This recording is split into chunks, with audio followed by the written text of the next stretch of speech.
Vamos ficar de pé, vamos abrir a palavra do Senhor no Evangelho de João, capítulo de número 20. Evangelho de João, capítulo de número 20, nós vamos ler a partir do verso 19. Então, naquele mesmo dia à tarde, sendo o primeiro dia da semana, estando afastadas as portas onde os discípulos, com medo dos judeus, estavam reunidos, chegou Jesus e pôs-se no meio e disse-lhes: paz seja convosco. E dizendo isso, mostrou-lhes as suas mãos e o seu lado. Então os discípulos se alegraram ao verem o Senhor. Então disse Jesus novamente: paz seja convosco. Assim como meu Pai me enviou, também eu vos envio. E tendo dito isso, assoprou sobre eles e disse-lhes: recebei o Espírito Santo. Amém. E João 20, 21, na versão de Wilson, diz: paz seja convosco. Assim como o Pai me enviou em missão permanente, pela qual ainda sou responsável, assim vos envio a vós. Querido Deus, nessa manhã de domingo, queremos nos colocar diante da Tua presença, pois nós temos, pela obra de Cristo na cruz, livre acesso a Ti. Queremos ministrar a Ti, Senhor, a nossa adoração, pois Tu és o Rei dos Reis, o Senhor dos Senhores, o único digno de receber toda a adoração. Colocamos a nossa vida diante da Tua presença, Senhor, para que a Tua palavra fale ao nosso coração. Traga, Senhor, mudanças, transformações, pela ação do Teu Santo Espírito e da palavra em nossa vida, gerando, Senhor, a Tua vida em nós. Hoje nós vamos meditar na palavra de Deus, no Evangelho de Marcos, capítulo 5. E o nosso tema de hoje é: quem sou eu nessa multidão? Quem sou eu nessa multidão? Você pode abrir o Evangelho de Marcos, capítulo 5. Nós vamos ler a partir do verso 21. Nós vamos ler na versão textual. Vai aparecer para você aí na tela. Então você poderá nos acompanhar. Tendo passado Jesus novamente para outra margem, reuniu-se uma grande multidão em torno dele e estava junto ao mar. Chega um dos principais da sinagoga, chamado Jairo, e ao vê-lo, cai aos seus pés. E lhe suplica com insistência, dizendo: minha filhinha está agonizando. Vem, põe as mãos sobre ela, para que seja curada e viva. E foi com ele e o seguia uma grande multidão e o comprimiam. Uma mulher que estava 12 anos com fluxo de sangue e que havia sofrido muito por parte de muitos médicos e gastado quanto tinha sem tirar nenhum proveito, antes piorava, ao ouvir acerca de Jesus, chegou por detrás, entre a multidão, e tocou o seu manto. Porque dizia: se tão somente toco suas vestes, serei curada. E imediatamente a fonte de seu sangue se secou, e sentiu em seu corpo que havia sido curada daquele flagelo. Imediatamente Jesus sentiu seu interior o poder que havia saído dele, e virando-se para a multidão, perguntado: quem tem tocado minhas vestes? E seus discípulos lhe diziam: vês que a multidão te aperta e perguntas: quem me tem tocado? E olhava ao redor para ver a quem havia feito isso. Então a mulher, temendo e tremendo, reconhecendo o que lhe havia sucedido, veio e se prostrou ante ele e lhe disse toda a verdade. Então lhe disse: filha, tua fé te salvou, vai-te em paz e fica sã de teu flagelo.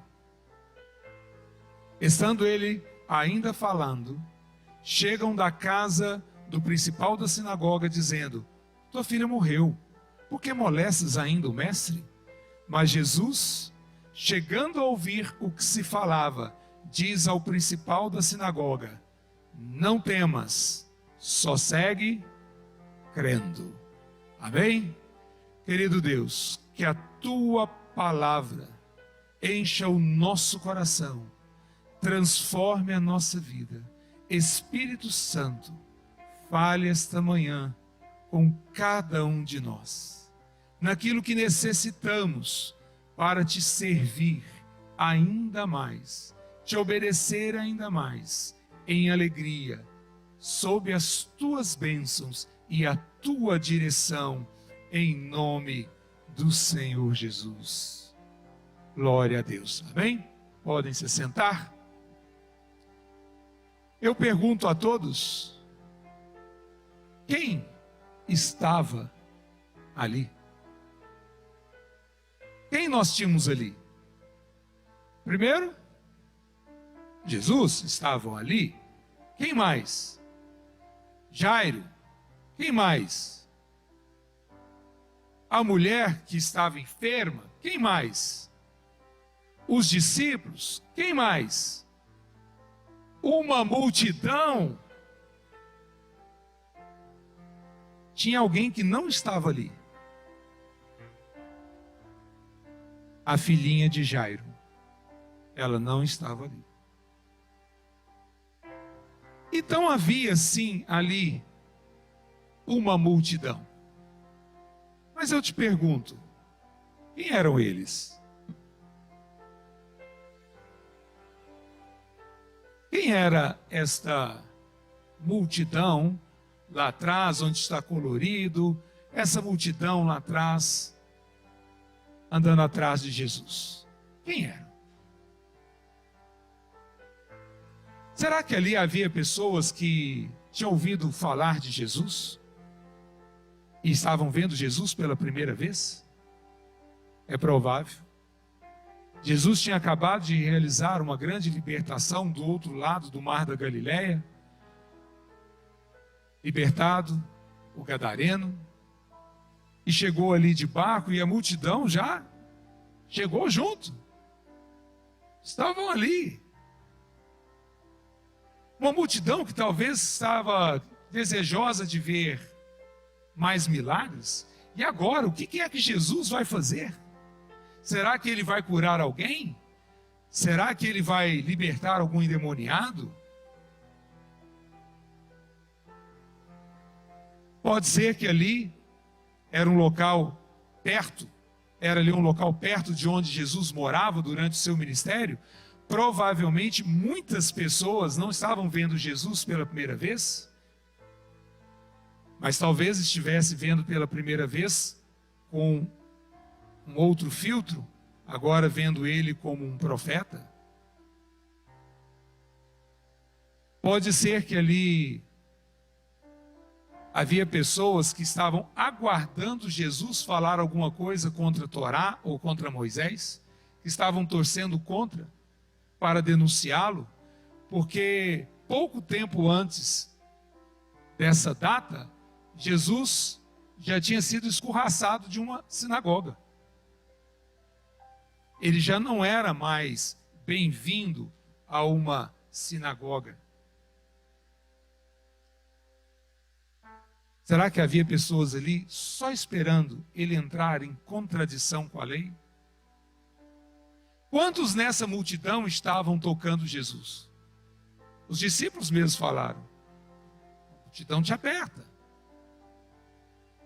Mas nenhum deles recebeu nada Às vezes Jesus estava usando ali o seu tzitzi, aquelas franjinhas, e às vezes as pessoas queriam tocar isso nos rabinos, nos mestres. Quantos ali, por curiosidade, tocavam as vestimentas de Jesus? Mas de repente, um aflito entra na frente de Jesus. Mas por quê? Esse aflito era Jairo.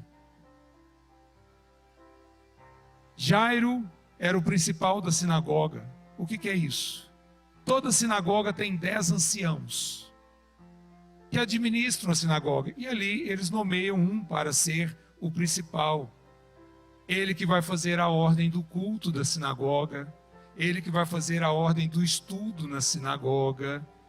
Ele administra ali mais de perto.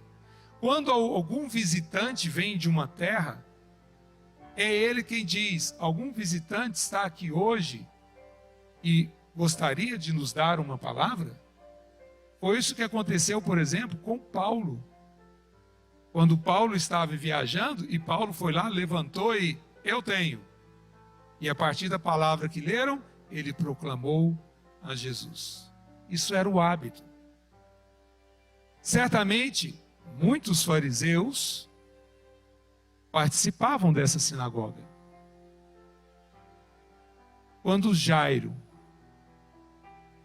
correu até Jesus e se prostrou diante dele, Jairo rasgou a sua reputação.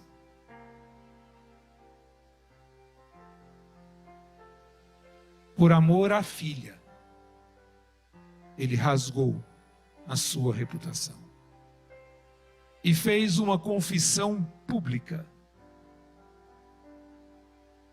Judeu nenhum se dobra diante de homens. E o texto diz, porque existem os textos similares no Evangelho de Mateus e no Evangelho de Lucas, e diz que ele dobrou os seus joelhos diante de Jesus. Ele confessou. É certo que ele já ouvira falar de Jesus. Mas ele estava lá, na posição dele, desconhecido, como aconteceu com Nicodemos. Nicodemos, em João 3, quando vai ver Jesus, quando ele vai? À noite, para que ninguém o veja, discípulo secreto. Mas interessante, que esse discípulo secreto, quando Jesus morre na cruz, é ele com José de Arimateia, que vai pegar Jesus nos braços e fazer um sepultamento. Nenhum dos outros que estavam perto de Jesus fez isso. Esses correram. Jairo já devia ser talvez um discípulo secreto. Se não era, naquele momento, por causa da filha, desejou ser e foi para a frente de Jesus. Ele estava ali, aflito por sua filha. Também uma mulher. De onde vem essa mulher? De onde ela apareceu? Ela estava lá atrás. E veio por detrás da multidão até tocar Jesus. Não se sabe ao certo de onde vem essa mulher, não se sabe o nome dela. Mas Eusébio, um dos pais da igreja, no seu livro História Eclesiástica, cita sobre essa mulher. E ele diz que essa mulher vinha de Cesareia de Filipe.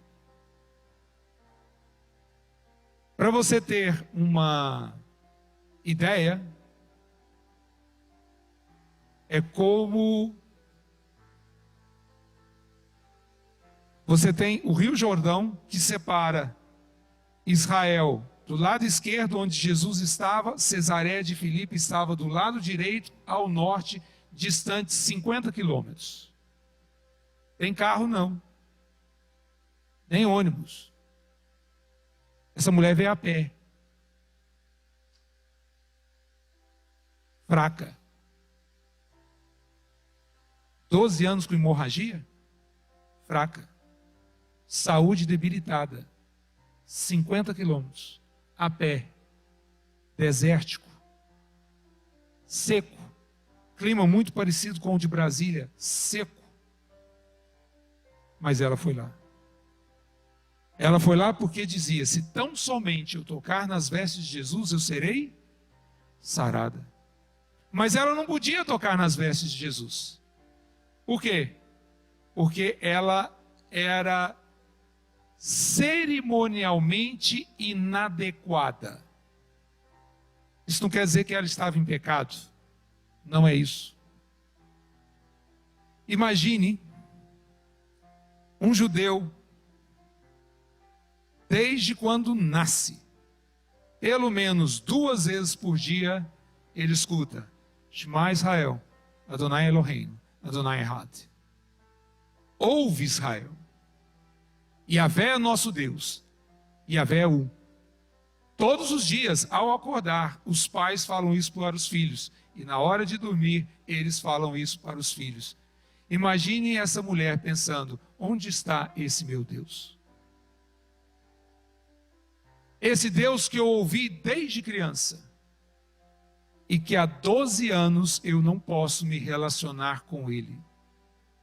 Uma pessoa que estava cerimonialmente inadequada. O caso dela era fluxo de sangue, mas poderia ser homens, poderia ser mulheres, uma doença de pele. Ele ficaria cerimonialmente inadequado. O que significa isso? Você não pode entrar na sinagoga. E você não pode entrar no templo em Jerusalém para as 3 festas principais ao longo do ano. Você simplesmente não pode entrar. Aquela mulher estava só. 12 anos afastada de Deus, fora os problemas familiares, fora os problemas financeiros. Porque ela gastou todas as suas posses tentando achar uma cura. Por quê? Porque ela não queria? Ela gastou tudo porque desejava ser curada. Ela queria de novo estar tranquila no seio da sua família e na presença de Deus. Por isso ela foi atrás de Jesus. Mas ali havia também os discípulos de Jesus.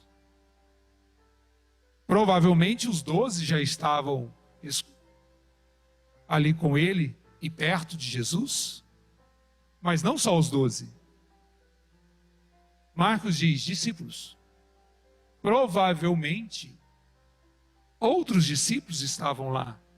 Tanto que essa história é retratada em Lucas, e logo a seguir Lucas fala dos 72 enviados por Jesus às aldeias, para que proclamassem: Jesus está chegando aqui. Jesus virá à sua aldeia. Prepare-se. Prepare o seu coração. Prepare a sua casa.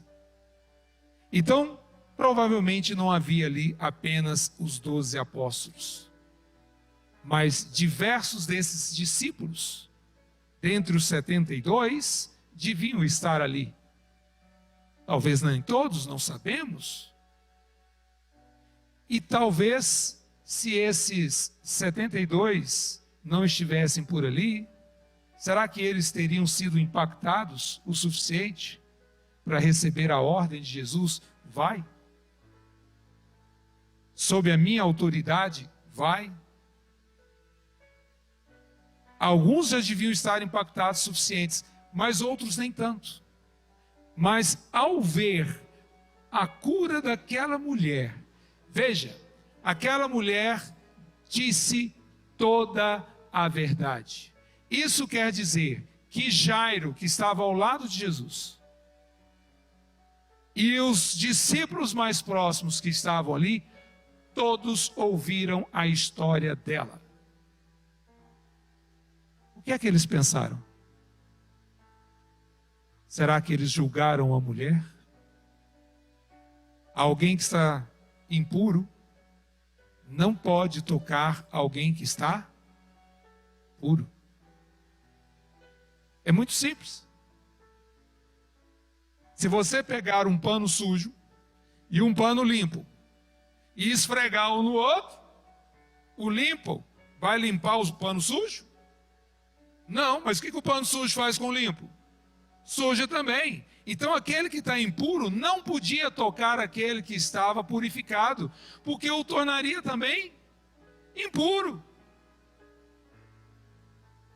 O que aqueles apóstolos pensaram? Será que eu posso continuar seguindo Jesus agora? Será que ele não ficou impuro? Será que agora Jesus vai poder entrar no templo? Ou será que Jesus vai ter que fazer o banho cerimonial para se purificar? E agora, ele impuro, será que Deus vai ouvi-lo para resolver o problema da filhinha de Jairo? Mas pode ter outros discípulos que enxergaram por outro prisma. Que maravilha! Apesar dela estar impura, dele saiu poder. E ela foi purificada do seu mal. Amém. Não sabemos o que eles pensaram, mas acredito que um filme passou na cabeça deles ali na hora. Porque eles foram doutrinados a vida toda. Aos sábados, indo na sinagoga, eles sabiam as leis, sabiam como é que funcionavam. É verdade que esses discípulos estavam perto de Jesus. Mas a pergunta é, será que eles conheciam a Jesus?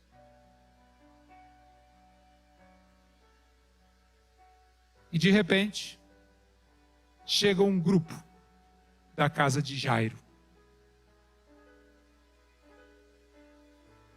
O que esse povo que não estava nem ali veio falar? Jairo, deixa disso. Não incomodes mais o mestre, sua filha morreu. Em outras palavras, o seu caso, Jairo, não tem solução. Esquece. Nem esse profeta aí dá jeito. Imagine Jairo ouvindo a última esperança. Jesus. Ele já tinha rasgado a sua reputação por causa da sua filha, por amor à sua filha.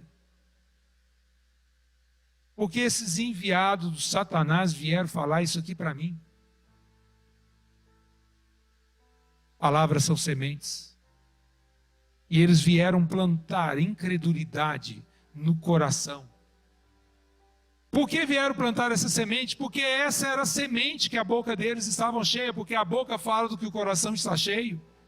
Eles estavam incrédulos. Certamente eles sabiam onde Jairo estava. Eles não saíram pela cidade procurando.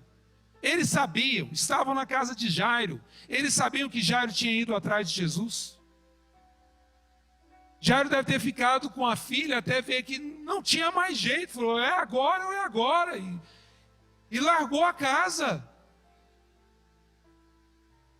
Mas logo vem alguém para lá da incredulidade trazer uma semente de incredulidade para depositar no coração de Jairo. Para falar, Jairo, seu caso está perdido. Nem Deus tem jeito. Nem Deus te ajuda. Esquece. Morreu. Eu me pergunto por que não ficaram esperando Jairo. Por que não ficaram esperando Jairo? Ficasse lá na casa. Ficasse com a mãe da menina. Ficasse lá. Aguardasse Jairo chegar com Jesus. Não. Tinham que levantar e sair correndo. Não foram enviados por Deus. Entregaram gratuitamente a incredulidade deles para Jairo e para todos os que estavam indo para a casa de Jairo. E como eu disse, havia alguém que não estava ali, que era a filha de Jairo. Ela não estava presente, mas no meio daquela multidão havia uma voz intercessora, cheia de amor, intercedendo pela vida dela. E eu quero perguntar a você: quem é você nessa multidão? Pergunte-se a si mesmo: quem sou eu nessa multidão? Será que eu sou Jairo? E por causa de alguém, eu até chego a me humilhar para estar na presença de Deus. Jogo fora a minha posição por causa de outra pessoa. Será que esse é o seu caso? Às vezes você não conhece Jesus e tem medo do que as outras pessoas vão falar se você for a uma célula de crente ou num culto evangélico. Lembro-me de um caso, na época foi no Canadá, mais ou menos em 1996, estavam tendo reuniões ali no Canadá, na capital, chamado Catch the Fire Again, agarre o fogo novamente. Era um congresso que estava tendo ali todos os anos, e naquele ano, um casal dos Estados Unidos estava indo para lá, porque a mulher insistiu. O homem não queria. Por que ele não queria? Porque ele era um juiz federal nos Estados Unidos. E ele falava com a esposa: como é que eu nessa posição de juiz federal, vou me meter no meio desse povo que grita, que fala alto, que canta? Não, eu preciso manter a minha compostura. Então, ele realmente manteve a compostura dele, até ele pisar na igreja.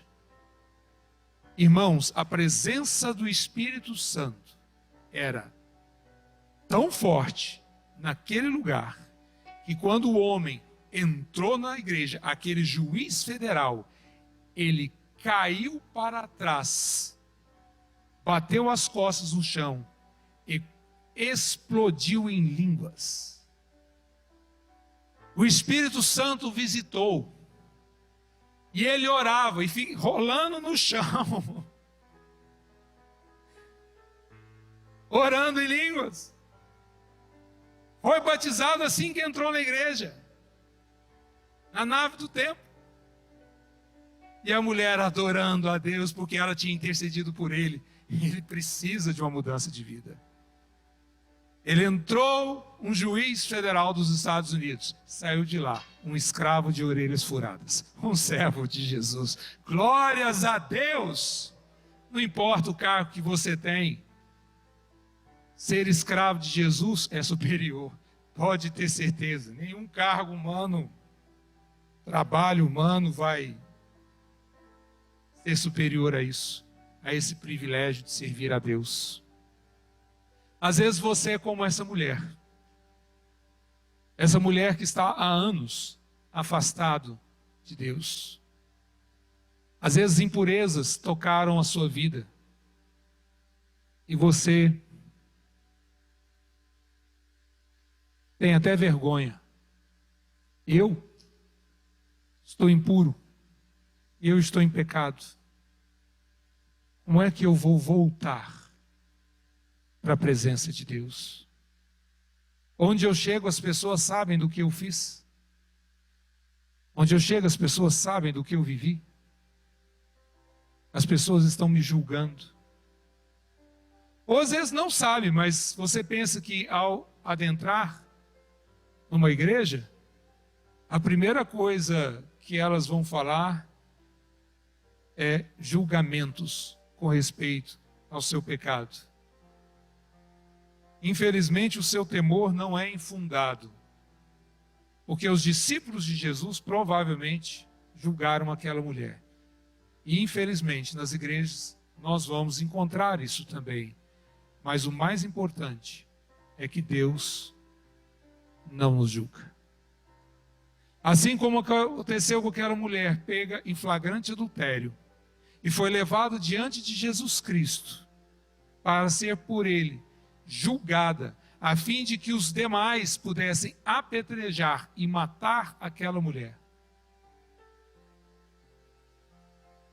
E Jesus deu uma palavra: aquele que não tem pecado, atire a primeira pedra. Envergonhados, cada um daqueles homens que já deviam estar com uma pedra, o que é muito fácil ali em Israel. Terreno muito pedregoso. Já devia estar com uma pedra na mão, prontinho, em volta dela para apedrejá-la. Envergonhados, tiveram que abandonar a pedra e sair. E Jesus disse: ninguém te condenou?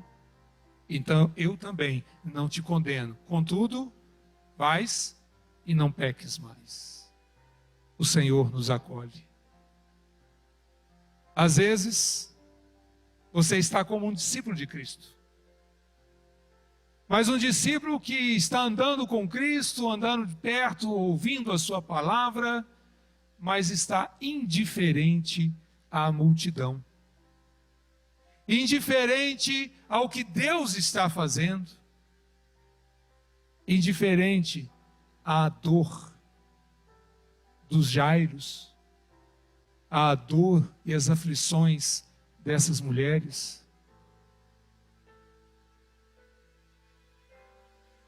Às vezes você só conhece Jesus de ouvir falar, mas você precisa falar como Jó: os meus olhos te viram. Eu quero conhecer Jesus de com Ele andar.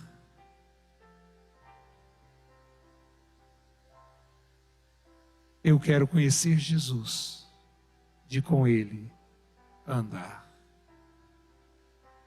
Às vezes, você é um anônimo naquela multidão, movido por curiosidade. Quantas pessoas frequentam igrejas e jamais se comprometem publicamente com Jesus? Não fazem uma aliança com Cristo. Está sempre ali. Não, eu vou à igreja. Mas não se compromete com Cristo. Quantos? Dezenas de milhares. No mundo, dezenas de milhões, pode ter certeza. Vêm à igreja, mas vivem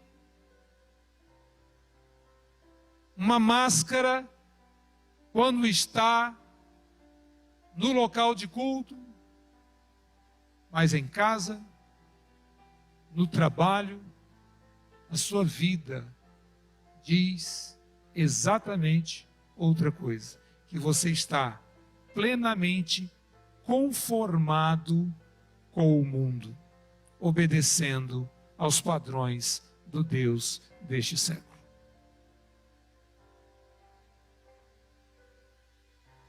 Você é só santo quando está no santuário.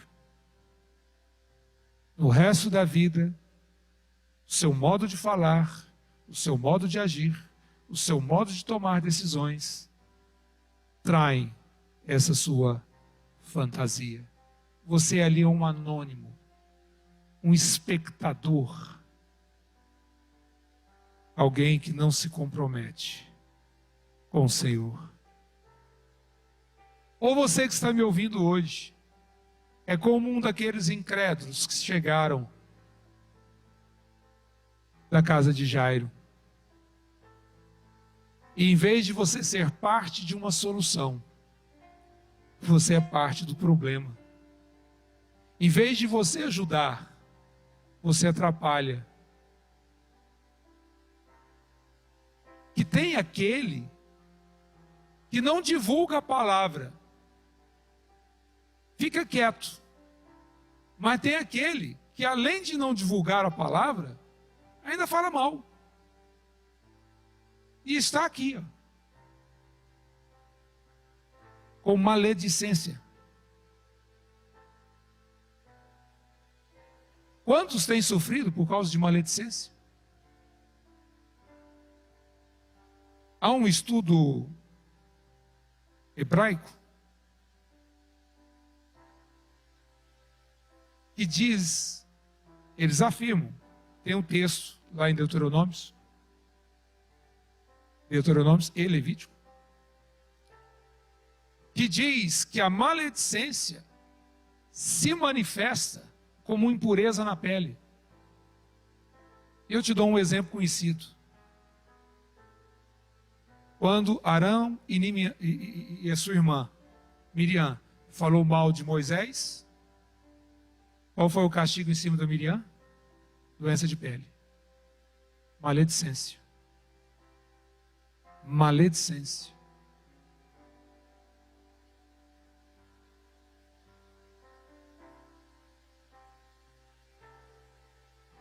Quantos estão espalhando maledicência em vez de espalhar a palavra pura do Senhor?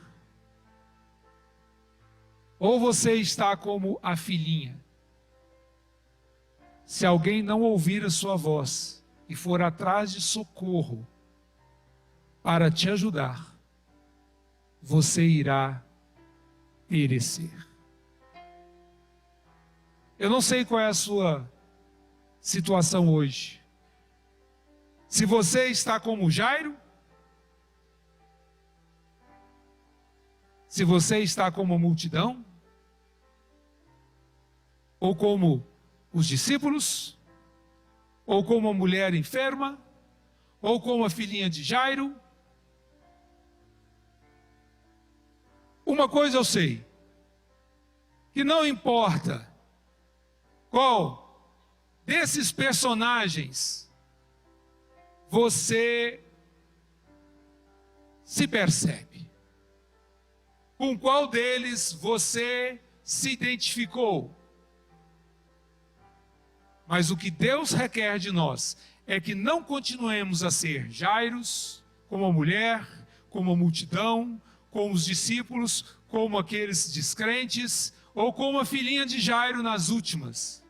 Deus requer de nós que sejamos como Cristo.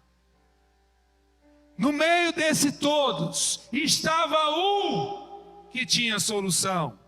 Estava um que tinha palavra de vida. Estava um que era santo, que era puro, que era profeta, que representava a Deus aqui na terra. E é isso que Jesus quer de nós. Não importa, meu querido, se você hoje é um Jairo, se você hoje é mulher do fluxo, não importa se você é um discípulo que está frio, que perdeu empatia pelos irmãos. Não importa, Jesus quer que você seja hoje como Cristo. Saiba que você é chamado a ser como nenhum deles, mas a ser como Jesus, aquele que vai dizer, não temas, crê somente. Aquele que vai dizer, eu senti que de mim saiu o poder. É essa identidade que Jesus quer que esteja sobre a sua vida. Aquele que vai levar a solução. Aquele que vai visitar a família e dizer, eu vim trazer a palavra de Jesus. E essa palavra é viva. Eu vim trazer vida para a sua vida. Eu vim transformar a situação como embaixador do reino. Na segunda carta aos Coríntios, capítulo 3, verso 18, a versão amplificada diz assim: e todos nós, com rostos descobertos, porque nós continuamos a contemplar na palavra de Deus, como em um espelho, a glória do Senhor, estamos sendo constantemente transfigurados na sua verdadeira imagem, no sempre crescente esplendor, e de um degrau de glória a outro, pois isso vem do Senhor, que é o Espírito. Não importa a situação que nós nos encontramos hoje, o Espírito Santo de Cristo vem trabalhar em nossa vida, transformar a nossa vida num crescente esplendor. Como? Continue a contemplar a palavra, continue encontrando na palavra as palavras de vida eterna. A palavra de Deus, João 1:1 diz que Cristo é Deus, Ele é o Verbo, Ele é a palavra. E João 1:14, que essa palavra se fez carne e habitou entre nós. A palavra é Cristo, contempla Cristo. Olhe para Cristo, não é para a sua situação, olhe para Cristo. Esqueça o seu passado. Jesus enterra o nosso passado, glória a Deus. Para que Ele quer essa transformação em nós? Para que sejamos extensão do seu ministério. Lucas 19:10, ele diz: eu vim para buscar e salvar o perdido. Ele quer nos transformar para que possamos ser como Ele, buscar e salvar o perdido. Vamos ler novamente João 20:21, o qual iniciamos este culto. Disse-lhe, pois, Jesus outra vez: paz seja convosco. Como o Pai me enviou em missão permanente, pela qual eu ainda sou responsável, assim vos envio a vós. Queridos, não é de qualquer jeito. Deixe-me abrir aqui um parênteses. Paz seja convosco. O que é que Jesus disse? Shalom Aleichem. Shalom Aleichem. O que é Shalom? Shalom vem de uma raiz hebraica, Shalem, e Shalem significa completo. Shalem significa completo. Paz, Shalom, no nível mais básico de interpretação, significa ausência de guerra. Então o Brasil está em Shalom, no quesito ausência de guerra, mas não é assim em todos os países da nossa terra. Temos países que estão em conflitos, em guerras, dentro e entre eles. Quando Salomão, a raiz da palavra dele também é paz. Construíram ali o templo, só inauguraram depois que cada pedra, cada cortina, cada móvel estava harmoniosamente colocado no seu local. Essa palavra harmonia é Shalom. Só depois que o templo todo estava em Shalom, ele pôde ser inaugurado. Shalom, quando Jesus diz Shalom Aleichem, ele está dizendo: o que falta em você eu completo. É paz, é prosperidade, é provisão, é um ambiente todo em harmonia. Eu te dou esse shalom, essa completude, essa harmonia. Por quê? Porque agora eu vou transferir para você a minha missão. Eu ainda sou responsável pela missão, eu continuo sendo o cabeça, mas você, como igreja, é que vai realizar a obra, tendo a mim como cabeça. Então vocês vão continuar me obedecendo, mas quem vai colocar a mão no arado é você. Diga: eu coloco a mão no arado. Amém? Eu coloco a mão no arado. E por que Jesus podia falar isso? Por quê?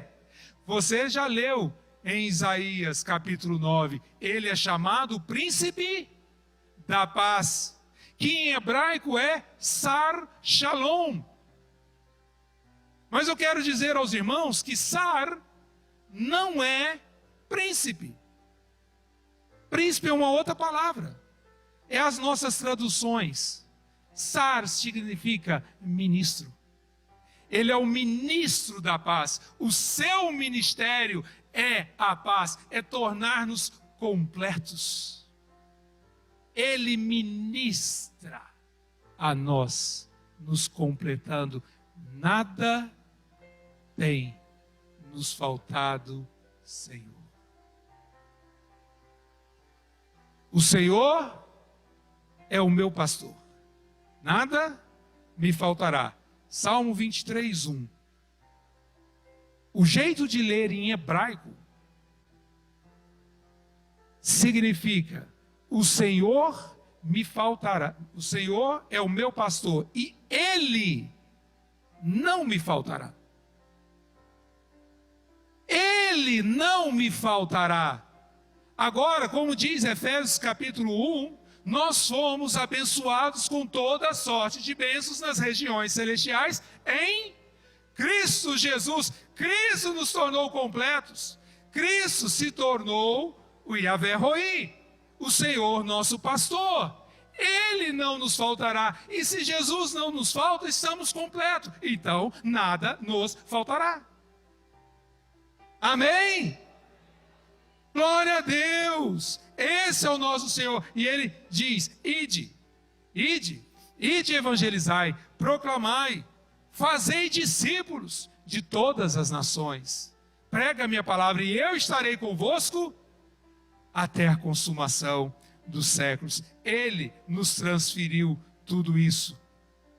Na versão de Whist, Marcos capítulo 3, versos 13 a 15, diz o seguinte: Jesus falando a respeito dos 12. E ele sobe ao monte e chama a si mesmo e para si mesmo aqueles que ele próprio estava desejando. E eles vieram a ele. E designou 12 para que eles pudessem estar constantemente com ele, a fim de que pudesse enviá-los como embaixadores, com credenciais, representando-o para cumprir uma certa tarefa. Qual tarefa? Aquela de fazer uma proclamação com tal formalidade, gravidade e autoridade, que deve ser ouvida e obedecida, sendo equipados com autoridade delegada para expulsar demônios. Amém? O Deus que chama é o Deus que comissiona, é o Deus que capacita e é o Deus que nos envia. Glória a Deus. João 15, 16. O pastor Jonas pregou João 15 há pouco tempo. Vós não me escolhestes, mas eu vos escolhi a vós e vos designei para que vades e deis fruto. E o vosso fruto, desde que a gente permaneça completos em Cristo. Queridos, nós somos igreja de Jesus. Igreja é uma comunidade de adoradores de Yahvé, envolvido na busca e salvação do perdido, para fazer dele um discípulo de Jesus Cristo. Vamos agradecer ao Senhor. Querido Deus, obrigado. Obrigado porque nós podemos ser servos. E o Senhor nos guarda. E o Senhor não nos falta. E por isso nada nos faltará. O Senhor nos chama. O Senhor nos capacita. E é o Senhor quem nos envia. Hoje, Senhor, diversos se comprometeram contigo. E eu tenho certeza que o Senhor ouviu a cada um. Fortaleça cada vida, Senhor, para que já nessa semana eles já levem alguém para ti, testemunhando, Senhor, do teu amor e do teu plano redentor para a vida deles. Em nome do Senhor Jesus. Amém. Vamos orar. Que Yahvé te abençoe e te guarde. Que Yahvé faça resplandecer o seu rosto sobre ti e tenha misericórdia de ti. Que Yahvé sobre ti levante o seu maravilhoso rosto e dê Shalom, paz, prosperidade, saúde, sustento, completude, harmonia e bem-estar. Amém? Uma boa semana a todos. Glória a Deus.